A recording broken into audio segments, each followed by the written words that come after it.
Straight ahead this morning, Democrats in disarray. The head of one of the nation's most influential teachers unions quits her DNC post as concerns mount over the party's future. The second largest teachers union, the American Federation of Teachers, has resigned from her post in the Democratic National Committee. Randi Weingarten stepping down, saying she was no longer in step with leadership. Joining us now to discuss, Defending Education's Director of Outreach, Erika Sanzi. Good morning to you, Erika. Great to see you. Good morning, Jan. So Weingarten has been an at-large member for about 23 years. Talk about why this matters and what this means. So there's a lot going on with this story. First of all, one thing being nobody knew. It appears that she had left this out of her biography all the time. Nobody in the media ever covered it. It's hard to know whether they knew and just didn't tell people, or they didn't know either. But yeah, she's been involved with the committee in an official capacity for 23 years. She actually sat on the Rules and Bylaws Committee from 2009 until 2022, when she was demoted because the guy that she had wanted to become the DNC chair, or the whatever the head person is of that person didn't win. So sort of, her first choice didn't win. So the other guy won and she was demoted. And my sense is, and she seems to be saying in her resignation, she doesn't agree with the direction that they're going in, and so she's stepping off. But the story really is, oh my God, I can't believe she was on that to begin with. Why was that never mentioned in, when people wrote about who she was? Yeah, and one other little tidbit is people have gone digging since that story, and Becky Pringle of the NEA is also an at-large member of the DNC. So there you go. So what do you make about this? I mean, ethically, legally, talk about all the different things involved in this and why this is so stunning for so many people. I think for one thing, it makes it a lot harder for them to claim that they represent all of their members regardless of political affiliation. Because again, like, there's many teachers in those ranks who do not align with the politics of the leadership. And yet, they're very entwined with the party. I believe now it's like 99 point something percent of the donations of the DNC go to the Democrats.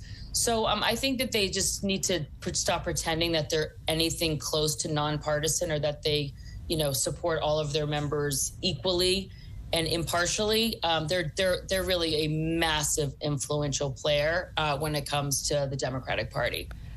Another big story we're following this morning, big controversy out of Philadelphia, where new curriculum for public high school students has parents, teachers, even students there riled up. An article I read stated, quote, "The world history and social studies curriculum is handing out assignments that include replacing the national anthem after critically examining race and racism." What in the world? What does this even mean? Yeah, this is great reporting by Franny Block at the Free Press, and it appears that a teacher sort of leaked this curriculum.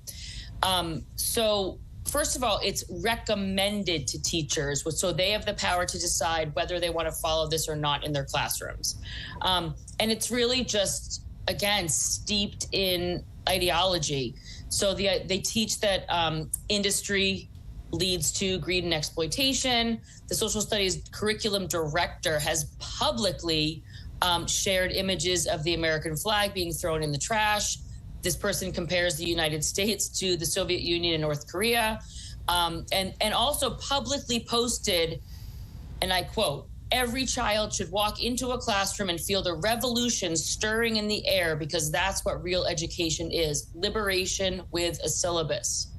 So, feedback from teachers who are critical of this program has been that it gives students a really overwhelmingly negative view of our history, does not teach students how to evaluate information or think critically, or, listen to arguments and then form their own opinions and conclusions. Do we even know where it came from, where this curriculum came from? I'm not clear on that, so I don't know. What I do know is that the teacher who leaked the curriculum says that they feel like the district is essentially saying it's okay for teachers to be activists, and that this entire curriculum is about activism and teaching bias. And they were concerned enough to, again, leak this to the press. Right. And again, this is not required, but it is, as you mentioned, recommended, correct? But in some, right. And in some ways, that's, I mean, again, that kind of gives people an idea of how chaotic things can be in terms of curriculum, right? Because you could have 5 different classes being taught history in one way.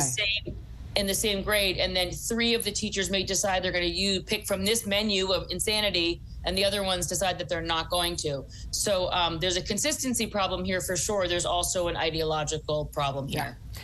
Defending Education's Director of Outreach, Erika Sanzi. Always great to see you. I hope you have a great weekend. Thanks for joining us. You too. Thanks, Jan. Thank you.